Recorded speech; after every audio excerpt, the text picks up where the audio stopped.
Now, I was saying a short while ago about getting a message out to give thank yous to our key workers and essential workers, and of course NHS staff all right across the spectrum. We are completely beholden to them, particularly at the present times. But if you think about it, your life starts with the NHS and very often it ends with the NHS depending on circumstances. So they really are absolutely essential to our way of life. And of course, ambulance staff, community first responders, they are part of their relevant NHS trusts where they work.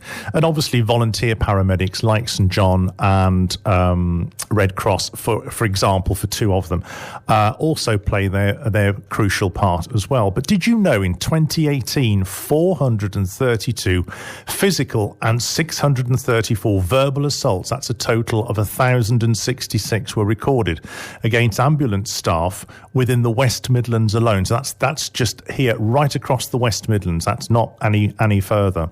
Ambulance service personnel look after us on our darkest days, as I've just said. But where can they turn to for support? The Ambulance Staff Charity was launched in April 2015 with the aim of supporting all ambulance service personnel, their family members, and ambulance service volunteers, including patient transport drivers and community first responders. Now, on the line to tell me more about the work that TASC, which is the abbreviation, does is Karl Demian, who is the CEO of the Ambulance Staff Charity, and he joins me now. Good evening, Karl.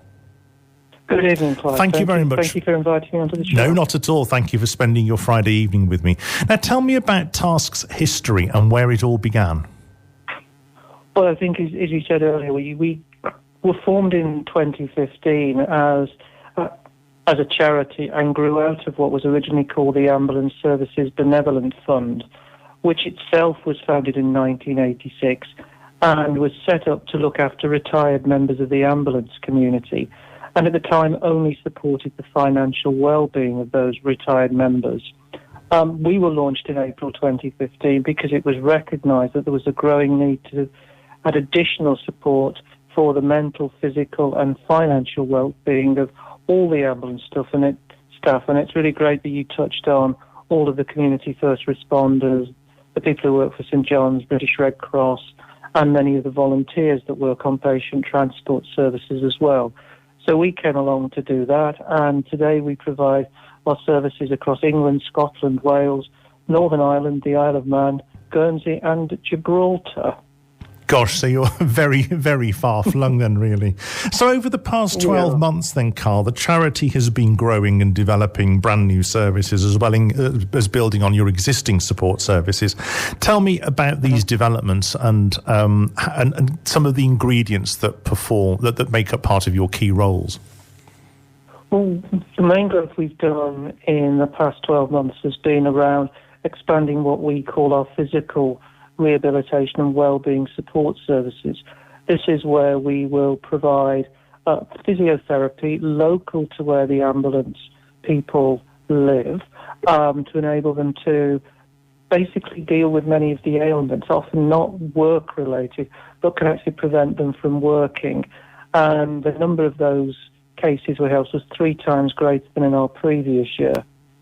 We've also recognised and joined forces with an organisation called Turning Point to offer online support through our website, which is not only self-help materials but also the ability to join online forums and groups, which has been very helpful to help people to deal with the normal issues of life, the low mood, feeling down, how to cope with the stresses and strains. Mm-hmm. And they can access that 24 hours a day.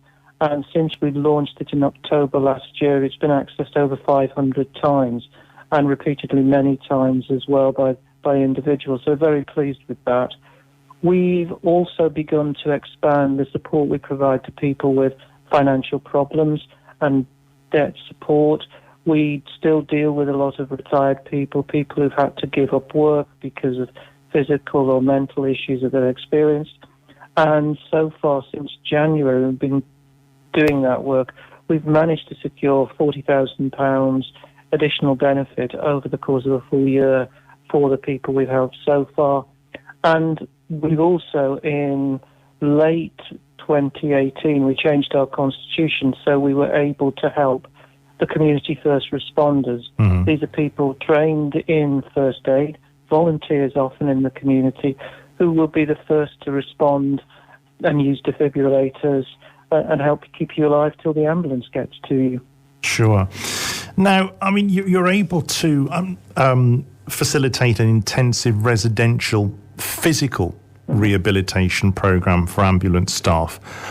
Something similar happens within the police service where officers and staff perhaps may suffer something like, post-traumatic stress disorder for the sake of argument, or they have something happen while they're on duty and they go away to a lovely residential place where it's a period of rehabilitation. Now, that's more mental focus, but this is physical rehabilitation that you can offer. How does that program work? We use the facilities of both the Firefighters Rehabilitation Centre and the Police Treatment Centre in Harrogate in Scotland. So we work in partnership with our fellow colleagues because both of those charities have been around a great deal longer and have got the facility. The three centres that we use both help people with very intensive physical rehabilitation and physical therapy. And there's an increasing focus on mindfulness, mental well-being and health. So people come forward to us. If we're able to help, we actually fund on their behalf the 2 weeks intensive support they get. And the feedback we get from the people that go on there, it changes their lives because they're able to achieve in a relatively short period of time enormous recovery of confidence, capability, and also find that life can go on for them. So we're very pleased with that program.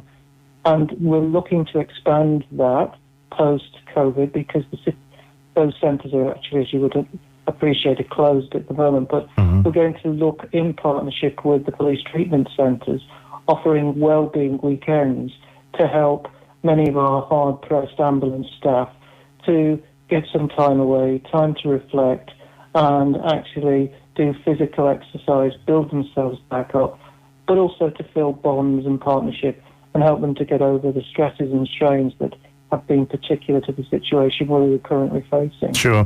And mental health is more so than ever a hot topic at the moment. It's a very sort of topical thing. We did some research and we found out in 2018 a GMB survey reported that nearly 40% of ambulance staff suffered from post-traumatic stress disorder at some point during their service. So you've talked a little bit about mental health. How do you help people that and support people that have mental health, not just PTSD, for example, but anything else? We actually work with a range of trained and experienced counsellors across the whole of the areas that we cover. When someone presents to us with mental health issues, we have our own in-house counselling team that provide an initial triage service or talk to people to make sure that we understand their needs, and then we make a specific referral out to a counsellor of their choice, local to them, and we'll fund initially up to 6 counselling sessions. Gosh, that's good. For the individual. But with what we're seeing with PTSD, post-traumatic stress syndrome, is that sometimes people, particularly if it's severe, we will fund up to 12 sessions to help them. Oh, that's wonderful. Very much guided by the science. Now, we talked about people who are in financial need. For example, let's say I was a community first responder and I had a day job and I was made redundant from my day job for whatever reason, and I was able to increase my commitment to my community first responding, for example. And then I fell on hard times and I came to you and said, look, Crumbs, this is the problem. I'm having difficulty funding my vehicle or the fuel for it or whatever. What would you do then? The first thing we do is to find out exactly the circumstances. We help them if they've got financial problems with their mortgage, with their debts. We give them advice on how to manage those. If that isn't of itself a help and they've got a particular situation, for example, a vehicle breakdown, which means they can't do their job, they can't do their CFR, community first responding work, then we do have a small grant scheme, which like everyone, we do have to watch the pennies carefully, but we try to be very helpful. And we will, in those emergency situations, often make a grant to the individual to keep them going. And those grants will also cover, we have a special scheme that covers the issues of domestic violence. If the partner has to flee the home, we'll help with rent deposits and those sorts of things. So the scheme covers a wide range of things, but the aim is actually, more often than not, with our ambulance people and our community first responders, is to keep them actually working for us, which is what we're trying to achieve and what they actually want as well. Sure. Now, it's very clear to anybody that the impact of COVID-19 has been quite profound on the health service as a whole. I'm not just talking about within our hospitals, for example, but also to ambulance paramedics right across the spectrum. What impact has this had on your charity at the moment, and have your demands increased, for example? We've seen an interesting pattern. I think once the country, the nation, went into lockdown, the first thing that we saw was a drop in the number of calls that we had, I think, and that was because so many of the ambulance staff, the paramedics, were actually gearing up to deal with the crisis and were focused on that. We saw then a growth in the number of people coming to us for financial support and financial advice, driven often because their partners were being furloughed or being laid off and not receiving any income, or were self-employed. But in the last couple of weeks, we have seen a rise back to people contacting us in relation to mental well-being and the stresses and strains. And we are anticipating that as we come out of this situation, we return to some form of normality, that what the ambulance staff, the paramedics, have actually seen whilst doing their job, the trauma that it's put them under, the actual exhaustion, both mental and physical, will require us to up our game, to offer more services to them. So we're seeing at the moment that gentle increase in the number of people seeking advice and support. Let's say a paramedic, will pick on that job role for something different, has to either leave or retire from their role for any reason other than, let's say through ill health or whatever. Can you do things to help them then once they've left the service, or does your support stop at that point? No, we actually provide support we start with, in certain circumstances, although they are limited, supporting paramedics in their second year of training at university. And we will also support the retired community until they no longer need us. So we run across the whole of the process. With the retired community, they've given many, many years often of service to us, and we think it's only right that we're there to support them in later life. So we do deal with and support quite a lot of people with their needs in retirement, as well as their needs during work times. Sure. I mean, obviously all this comes at a great deal of cost. How are you funded?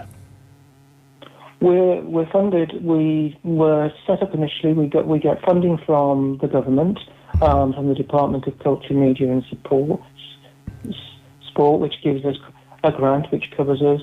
We also, as all charities do a range of fundraising. We have great support from the ambulance community itself, who during this lockdown period have been extremely innovative and inventive about how they've raised money.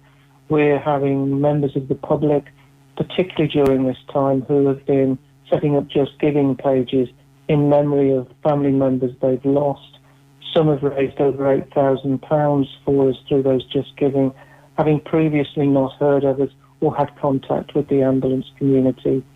We also seek funds from charitable trusts, from commercial providers in terms of sponsorship, and during the period we've had donations of food, which we've been delivering out to frontline workers, not just ambulance staff. So all the range of fundraising that you would expect a charity to do, but our principal funding at the moment does come from the government until next year, when we have to raise the money ourselves. But of course, I guess individuals can sign up and make donations to you, can't they, as well? Absolutely, yes. We've got a range of making donations, which one-off donations by text or credit card through our website or by text message. That we have our own lottery, and we have a direct giving scheme. So there's lots of ways individuals can do that, and there's lots of details of that on our website. Now, tell me about the charity's values, because your values are quite strong. Why are they so strong and so important? We've worked very hard on our values. For us, they're about building trust. We're often dealing with people who have very difficult situations, very difficult mental health problems, and we try and inspire trust in them. We provide a very confidential service. We work in collaboration with the NHS Ambulance Trust, as you would expect us to do, but we don't share information with them about their individuals. We build that trust. We're ambitious. We think that the number of people that need our help, we're only touching the surface at the moment, so we're ambitious to grow that. We keep it simple, because if you're in need of support, you're not well, whether physically or mentally, the last thing that you want to be presented with is a lot of documentations, a lot of process and procedures. And we've streamlined everything we can, so that what we aim to do is if someone in need contacts us, we will support them within 14 days, absolutely, and that's what we want to do. But we're also clear with people what we can and can't do, because that's very important as well to us. Those values set us up to succeed as a charity and actually build, as I said at the start, the trust with our ambulance community, to the point where we had a 56% increase in the number of people seeking support from us last year. And in the first 4 years of our operation, we helped 1,000 people. Last year, we helped over 1,300 people in the year alone. Crumbs. So it's really important to us to build those. Sure. Now, every couple of years, TASC hosts the National Ambulance Memorial Service at the National Memorial Arboretum. That's over in Alrewas. Where did the inspiration for this event come from, and why is it so important to the charity? I think the inspiration came because I think people do recognise that, along with many other first responders, fire and police, ambulance crews often face death during the course of their duties, going into quite difficult situations, road traffic accidents, etc. There wasn't a specific memorial for the ambulance service, the ambulance community, as there was. So we worked with others to actually set it up. We hosted, as you say, at the National Arboretum, and the next event is actually going to take place in September of this year, which is going to cause us some challenges, but is also going to be, I think, particularly poignant, because we have seen quite a number of members of the ambulance community in service who have actually lost their lives, having been diagnosed with COVID-19. And to recognise the sacrifice they make on our behalf, going into difficult situations, being there on the front line during the pandemic and what we've seen, but also the fact that they devote so much to their job and to keeping us all safe. Because, as you said right at the start, Clive, it is the ambulance that gets to you first. It's the treatment that you receive at the roadside in your own house, the medical interventions that can be made there, that ensure that when you get to the hospital, you're actually handed over in the best possible condition for the medics there to do their bit. So we think it's really important as a charity to remember the people who've sacrificed their lives, because this is about people who died in service, and sacrificed their life in support of us, caring for us. And we think it's important to recognise that at the same time as caring for them and their families. you look at the wider NHS ethos, it says giving care from the point of need, from the cradle to the grave. So that is the complete journey, isn't it? Really, that you've just alluded to. I mean, looking to the future, where do you see the charity going? And what steps have you got in place to advance and evolve as the future comes? We know that there's more people out there that can benefit from our support, both across the whole range, from the student paramedic to the retired many years ago. And the first thing that we were planning to do this year was to put more of our services online so that they were accessible by people at all hours of the day. And I think one of the good things for us that's come out of the situation is that's accelerated that process. We're also beginning to think about what it is that we need to provide as we come out of this situation, how we enhance our services. So we talked a little earlier about the police treatment centres and these wellbeing weekends. We're also beginning to work with other organisations that provide longer-term support for people with long-term conditions such as PTSD or physical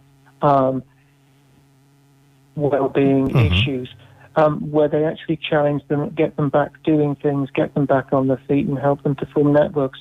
So for us at the moment, to use the analogy, people come to us when they've got an immediate problem and we put hopefully very decent dressings and sticking plaster on it, but we also want to be there for them as they continue that journey into a better life. Absolutely. Now, if a member of the ambulance service or any aspect of it is listening and they're struggling, how can TASC help and how can they get in touch with you? There's lots of ways to get in touch with us. There's the quickest and easiest way is to visit our website. The website sets out, there's an inquiry form on there, or you can just leave a message. We get back to you pretty quickly. We acknowledge that message 7 days a week, but we are only a 5-day-a-week service at the moment. We will get back to you straight away. We will talk to you to find out what it is that you're looking for. The website isn't the way forward. There is a free phone number that people can get into contact with us. Again, leave a message 24/7 and we'll get back to you during working hours the next day, which is important. We have a Facebook page, and also because we work quite closely with all of the NHS trusts, we've got very good relations with many of the teams, the excellent teams within the ambulance trust that provide support to make referrals directly into us as well. So there's lots of good routes in. As I say, with one of our values is to keep it simple. We do obviously have to ask for details, but we streamline the process, and the aim is to make it easy to get to us, make it easy for you to apply for support, and then make it easy for you to get that support. Lovely. And I've got a note of your helpline number here. It's 0800 1032 999. 0800 1032 999. Your website is the asc.org.uk. The asc.org.uk. Karl, thank you ever so much for joining me. It's been a pleasure to chat with you. That's Karl Demian from the Ambulance Staff Charity, and thank you for talking to Friday Night Live. Thank you, Clive. Thank you.